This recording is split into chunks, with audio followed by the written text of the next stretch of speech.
بسم الله الرحمن الرحيم ومارين جمعة أفري طبنك بشا أغسطس سنتك لبكن لباتن يلح أو كوباغن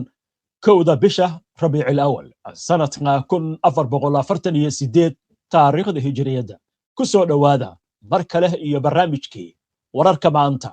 قضبدا عن ذين كوغوها إنانا وحا كامدا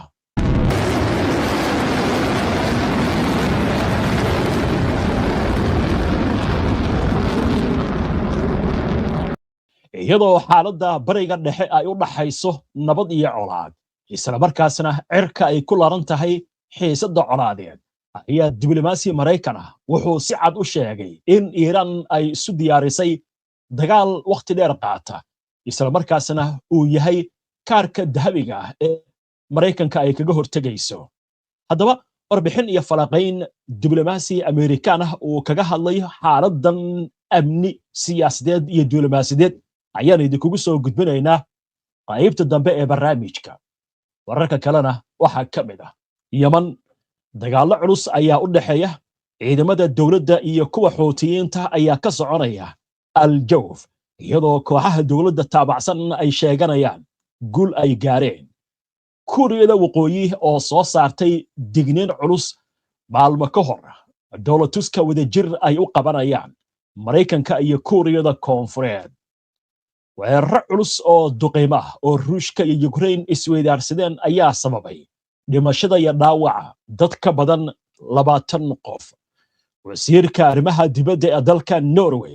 oo isna si cad u sheegaya in dagaalka Iiraan aan laga gaarin ujeedooyinkii loo bilaabay Israa'iil oo ku andacoonaysa inay dishay taliya sare oo ka tirsan garabka hubaysan ee ururka Xamaas ee Kataa'ibul Qassam Netanyahu oo Ingiriiska ku tilmaamay jamhuuriyad islaamiya dhammaan wararkan iyo qodobo kale oo faahfaahsan iyo wixii warah ee soo dhaca intaynu nahwada ku jirno ayaan idinkugu soo gudbinaynaa barnaamijka wararka maanta soo dhawaada marka la daawadayaan si aad ula socoto una hesho wararkan barnaamijyada iyo macluumaadka aynu soo gudbinayno haddii aad ka cusub tahay baraheena bulshada ama horay aadan ugu xirnayn hadda ku soo biir oo aadna ku mahadsantihiin daawashada barnaamijka maanta waxaynu ku bilaabaynaa xiisadda gacanka Kuuriyada Waqooyi ayaa cambaaraysay dowladtus military oo wadajir Mareykanka iyo Kuuriyada Koonfureed ay u sameynayaan maalinta Isniinta ee soo socota iyadoo ka digtay in ay kaga jawaabi doonto tillaabooyin xooggan oo lagu xoojinayo awoodeeda ka hortagga dowlatuska Ulchi Freedom Shield oo socon doona 11 maalmood ayaa sanad kasta la qabtaa waxaana Washington iyo Seoul ay sheegaan in ujeedkiisu uu yahay diyaarinta ciidamada sidii ay uga hortagi lahaayeen qataraha Kuuriyada Waqooyi hase yeeshee Pyongyang waxay dowlatuskan ku tilmaamtay tababar loogu diyaar garoobayo weerar dhab ah toddobaadkan Kuuriyada Waqooyi ayaa gantaal nooca ballistic ah ku riday dhinaca badda Japan taasi oo muujisay diidmadeeda ku aadan dowlatuskan afayeen u hadlay wasaaradda arrimaha dibadda ee Kuuriyada Waqooyi ayaa ku nuuxnuuxsaday in dalkiisu heer kasta oo cusub oo qatar ah uu kaga jawaabi doono heer cusub oo ka hortag ah dowlatuska waxaa ka qayb qaadanaya 18,000 oo askari oo Kuuriyada Koonfureed iyo Mareykanka ka socda waxaana la sheegayaa in qiyaastii 28,500 oo ciidamo Mareykan ah ay ku sugan yihiin Kuuriyada Koonfureed saraakiishu waxay sheegeen in tababarka sidoo kale la eegayo sidii looga hortagi lahaa ciidamada Kuuriyada Waqooyi oo la aaminsan yahay inay ka soo barbar dagaalameen ciidamada Ruushka dagaalka uu kula jiro Ukraine ma jiro wax war ah oo ka soo baxay Mareykanka iyo Kuuriyada Koonfureed oo la xiriira digniintan ka soo yeertay xukuumadda Pyongyang imikana dalka Yemen dagaallo culus ayaa lagu soo warramayaa inay ka socdaan gobollo kala duwan oo ka mid ah waddanka Yemen ciidamada muqaawamada qaranka ee taageera dawladda Yemen ee caalamku aqoonsan yahay ayaa maanta sheegay in 27 xubnood oo ka tirsan Xuutiyiinta la dilay halka 19 kalena lagu dhaawacay weeraro iyo dagaallo saddexdii maalmood ee la soo dhaafay ka socda gobolka Ticis ma jiraan cid madax bannaan oo xaqiijin karta sheegashadan. wakaaladda wararka December 2 ee ku hadasha afka ciidamada uu hogaamiyo Daariq Saalex, xubin ka tirsan golaha hoggaanka madaxtooyada Yemen, ayaa waxa ay sheegtay in khasaaruhu ka dhashay weeraro ka dhacay jiida al-Bara ee galbeedka Ticis. warbixinta ayaa intaasi ku dartay in tiro gaadiid ah iyo qalab militari oo ay lahaayeen Xuutiyiinta la gubay ama la burburiyey, laakiin lama shaacin tirada rasmiga ah ee khasaarahani. kooxda Ansarullah ee loo yaqaano Xuutiyiinta ayaan si degdeg ah uga jawaabin sheegashada ciidamada dowladda taabacsan. Khamiistii, warbaahinta dowladda ayaa sheegtay in Xuutiyiinta 10kii maalmood ee ugu dambeeyay laga dilay 57 dagaalamayaal oo ay ku jiraan 31 sarkaal iyo 3 sarreeye guuto. Yemen waxaa tan iyo bishii Abriil 2022 ka jirtay xabad joojin aan rasmi ahayn, taasi oo dagaalka aan lagu soo afjarin. toddobaadyadii u dambeeyay isku horimaadyo cusub ayaa laga soo sheegayaa gobolada Marib, Al-Jawf, Al-Dalac iyo sidoo kale Ticis. dagaalka Yemen ayaa dalka geliyay xaalad bini'aadantinimo iyo mid dhaqaale, iyadoo lagu soo warramayo in xaaladuna ay sii xoogaysanayso kadib markii isbahaysiga uu taageerayo Sacuudigu ay sheegeen in ay la geli doonaan dagaal Xuutiyiinta, oo iyaguna sheegay inay godoomin ku soo ragayaan dekadaha waddanka Yemen. waa hagaag wararkaasna intaa aynu kaga gudubno, bal markan aynu eegno qodobada kale ee ku jira barnaamijka wararka maanta. ciidamada Israa'iil ayaa maantay sheegeen inay dileen Maxamed Bassam Maxamed Mushtaha oo ay ku tilmaameen taliye ka tirsan garabka militariga Xamaas ee Al-Qassam kadib weerar 30kii bishii Julaay ka dhacay waqooyiga Mareykanka Gaza. bayaan ka soo baxay militariga Israa'iil ayaa lagu sheegay in Mushtaha uu ahaa taliye ciidan oo ka tirsanaa guutada Al-Shacti ee Xamaas. Israa'iil ayaa sidoo kale ku eedeysay inuu ka qayb qaatay weerarkii 7 Oktoobar 2023 ee lagu qaaday deegaano iyo saldhigyo militari oo gudaha Israa'iil ku yaal. Xamaas ayaan degdeg uga jawaabin sheegashada militariga Israa'iil ka soo yeeraysa. dagaalka Ruushka iyo Ukraine, wararkii ugu dambeeyay ayaa waxay sheegayaan in maanta duqeymo culus ay iswadaarsadeen labada dhinac, iyadoo la isku adeegsaday dayuuradaha aan duuliyaha lahayn, kuwaasi oo lagu beegsaday kaabayaasha dekadaha iyo xarumaha saadka. Ukraine ayaa sheegtay in weeraradii ugu dambeeyay ee Ruushku ay dileen ugu yaraan 3 qof, halka 22 kalena ay ku dhaawacmeen. gobolka Sumy 2 qof ayaa dhimatay, 4 kalena waa ay dhaawacmeen, halka Kramatorsk oo Donetsk ka tirsan lagu dilay 1 qof, 18 kalena lagu dhaawacay. Ukraine waxay sheegtay inay soo riday 90 ka mid ah 112 dayuuradood oo Ruushka uu ku soo weeraray waddankeeda. dhanka kale, Ruushka ayaa isna sheegay inuu soo riday 553 dayuuradood oo Ukraine leedahay. weerarada ayaa waxyeello gaarsiiyey xarunta saadka ee ku taal deegaanka Tifer iyo sidoo kale dekadda Ustaluga, balse wax dhimashaha Ruushka dhankiisa lama soo sheegin. labada dhinac ayaa sii kordhiyey weerarada lagu beegsanayo xarumaha saadka iyo kaabayaasha muhiimka ah. waa hagaag wararkaasna intaa aynu kaga gudubno, waxaan u gudbaynaa goordhow wararkii ugu dambeeyay ee xiisadaha colaadeed ee ka aloosan gobolka Bariga Dhexe. si gaar ah waxaynu u eegaynaa colaadda Iiraan iyo Mareykanka ka dhex aloosan, iyo sidoo kale hadal la yaab leh oo ka soo yeeray ra'iisul wasaaraha Israa'iil Benjamin Netanyahu oo Ingiriiska uu ku tilmaamay Jamhuuriyad Islaamiya. xubintii falaqaynta oo aan idinkugu hayno falaqayn xiisa leh, intaan u gudbin aynu ku hakanno qadar xayeysiina oo toos idinkaga imaanaya istuudiyaha iyaga koowaad. barnaamijyadeena waxaad ka heli kartaan bogagga bulshada ee internetka sida YouTube, Facebook, Twitter iyo Telegram. warbixino qoraala, warar, faallooyin iyo macluumaadyo kale waxaad kala socon kartaan barta internetka aynu ku leenahay ee www.hbnonlinetv.com. ku xirna waajibiyaan oo ka dhigo wehelkaaga wararka. waa hagaag xaaladaha Bariga Dhexe haddii aynu imika jalleecno, gaar ahaan wararkii ugu dambeeyay xiisadaha Iiraan iyo Mareykanka. marinka hormuus ayaa lagu soo warramayaa in iiraan jugta ay ku haysto markab kasta oo soo gala marin biyoodkaasi iyadoo madaxweynaha maraykankana uu ku andacoonayo in marinkaasi gacanta ay ku hayaan haddaba wararkii ugu dambeeyey haddii aynu eegno arrimahani markab nooca shidaalka qaadaha ayaa diyaarad aan duuliyan lahayn lagu weeraray xilli uu ka sii baxayay marinka hormuus sida ay sheegtay hay-adda qaabilsan amniga badaha ee Britain laga leeyahay ee magaceeda loo soo gaabiyo UKMTO hay-adda ayaa sheegtay in markabka la weeraray uu soo gaaray burbur fudud dhammaan shaqaalaha markabka ayaa la xaqiijiyey in ay bad qabaan mana jirto wax saameyn deegaan ah oo laga soo sheegay dhacdadan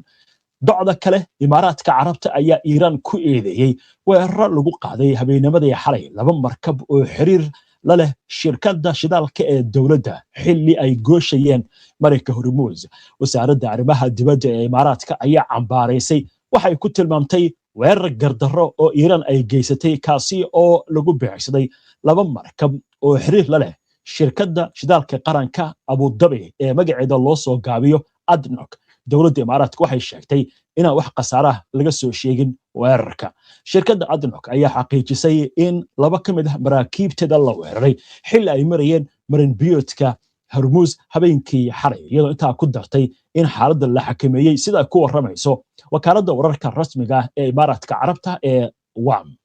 war kale oo la xiriira colaadan wasiirka arrimaha dibadda ee waddanka Norway Espen Barth Eide ayaa sheegay in dagaalka Iiraan uusan gaarin ujeedooyinkii markii hore laga lahaa isla markaasna taa beddelkeedii uu xoojiyey garabka sida hadalka u dhigay mayalka adag ee dalka Iiraan wuxuu yiri waxaan u malaynayaa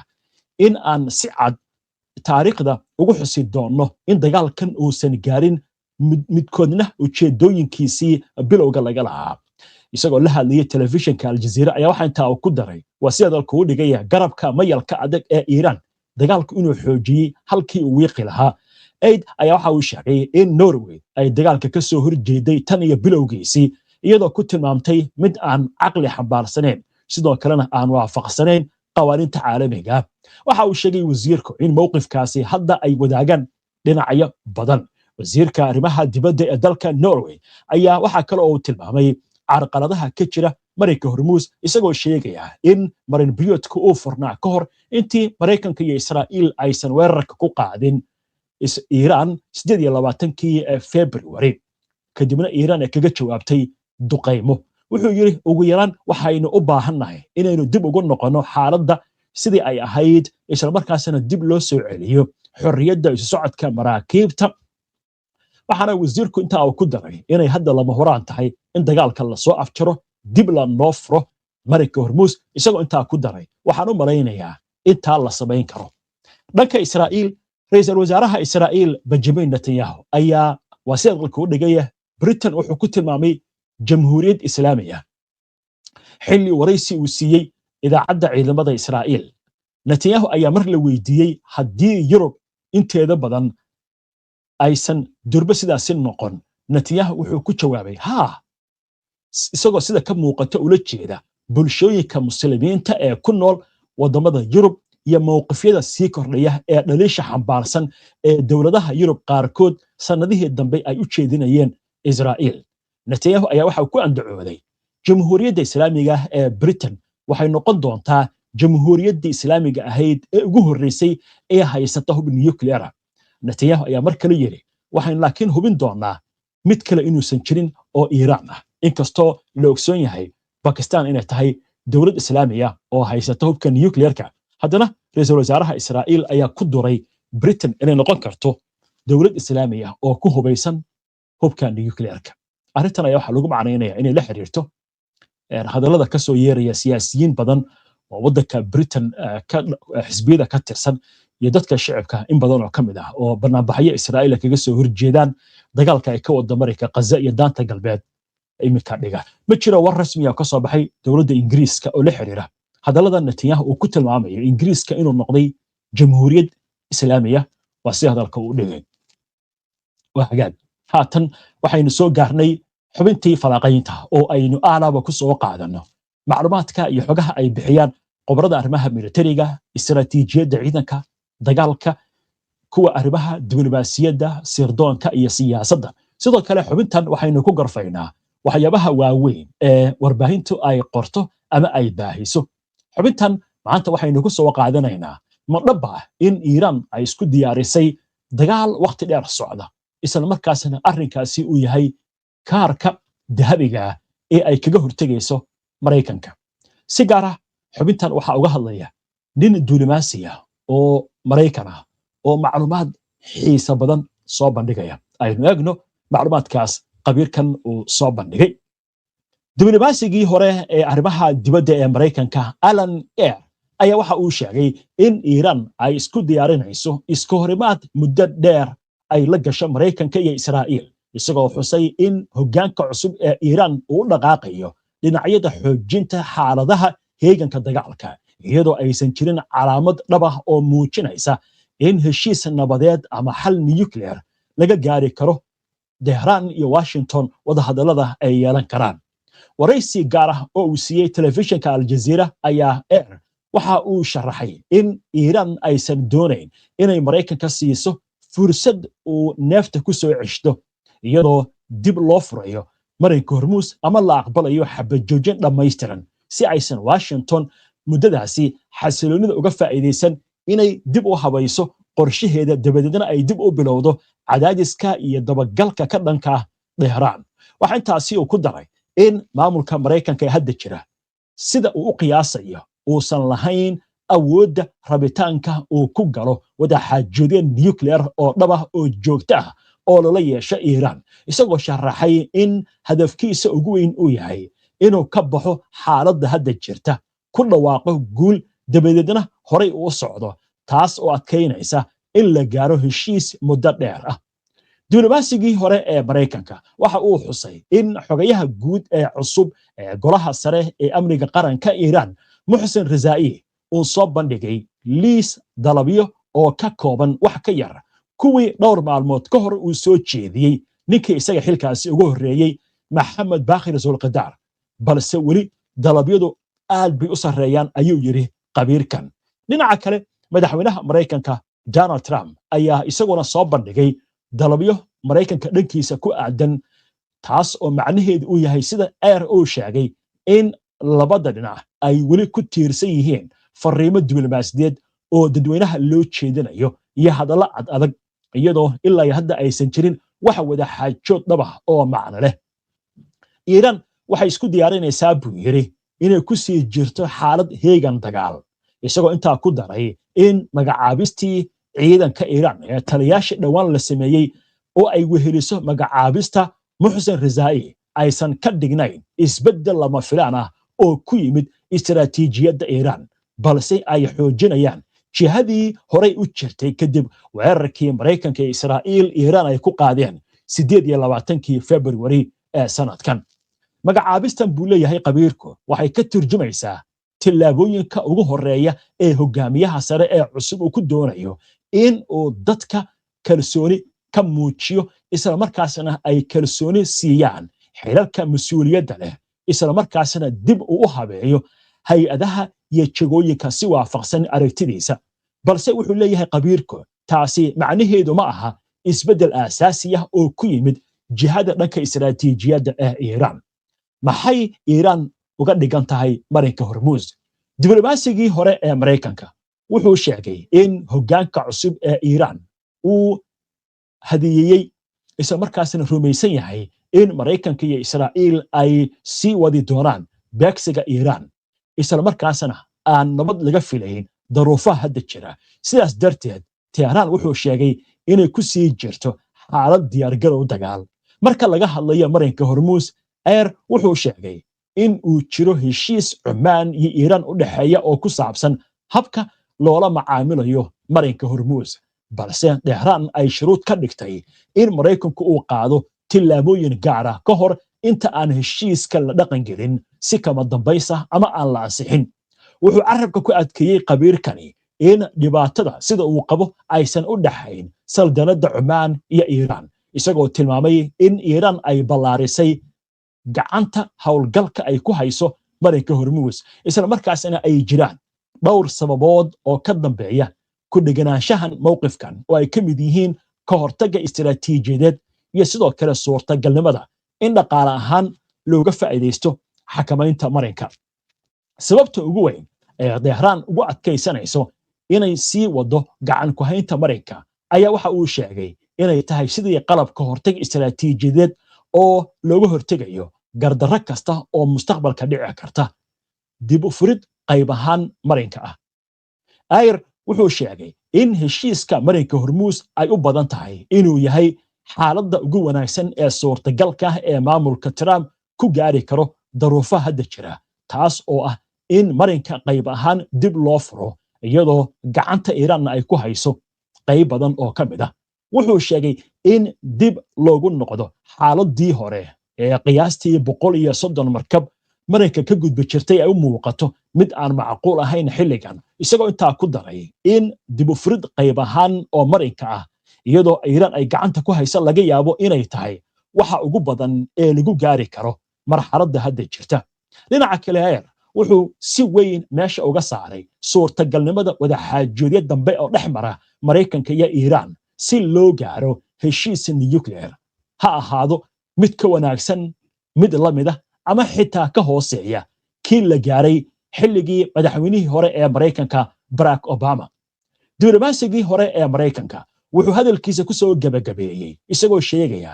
in maamulka Mareykanka ee hadda jira sida uu qiyaasaya uusan lahayn awoodda ama rabitaanka uu ku galo wadaxaajoodyo nuclear oo dhab ah oo joogto ah oo lala yeesho Iiraan, isla markaasna uu inta badan doonayo inuu iska saaro ama uu ka baxo xaaladda hadda jirta kuna dhawaaqo guul dabadeedna uu u gudbo arrimo kale, iyadoo qabiilkana intaasi uu ku darayo inay adag tahay xilligan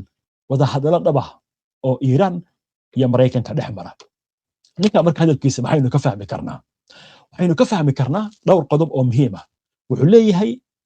marinkan inuu ku soo laabto horta sidiisii hore oo 130 markab maalin kasta ay martaa waa habeenkii xalay ah oo tagay. qodobkaas waan ka qornay. waxaan kaloo ka qornay qodob ah Mareykan wuxuu ku furmi karaa Iiraan iyadoo gacanta ku hayso Mareykanka inuu aqbalo, sidaasna maraakiibta ay ku gudbaan. qodobkaasna waan ka qornay. qodobka kale ee muhiimka waxa weeye Iiraan sida dagaalka iskugu diyaarisay marka la eego isbedelka lagu sameeyay hoggaanka ciidamada, mowqifada adag ee ka soo yeeraya. hadalkan marka saddexdaas qodob markaynu ku qorno waxaad u geysaa hadalkii hadda uu lahaa wasiirka arrimaha dibadda ee waddanka Norway ee uu yiri hadafyadii iyo ujeedooyinkii dagaalkan loo bilaabay lama gaarin. xaaladuna waxay ku soo noqonaysaa wada hadal iyo in marinkaasi la furo. labadaas qodob marka la isku geeyo waxaan ku soo gabagabaynaynaa falaqaynta Trump inuusan haysan xal kale oo ka ahayn inuu aqbalo shuruudaha Iiraan, laakiin iyadoo Israa'iil ku daaban tahay suurtagal ma tahay inuu aqbalo madaxweynaha Mareykanka Donald Trump? su'aashaas khibrada ayaa isweydiinaysa. waxay kaga jawaabaana barnaamijyadeena dambe ayaan idinkugu soo gudbin doonaa haddii Allah idmo. inta ayaan ku soo gabagabeynayaa maanta barnaamijkii wararka maanta. waana ku mahadsantihiin daawashada barnaamijkan. si aad ula socoto wararka, barnaamijyada iyo macluumaadka aynu soo gudbino, haddii aad ku cusub tahay baraheena bulshada ama horay aadan ugu xirnayn, hadda ku soo biir. waa aynoo barnaamijka xiga insha Allah. inta ka horeysa salaamullaahi calaykum waraxmatullaahi wabarakaatuh.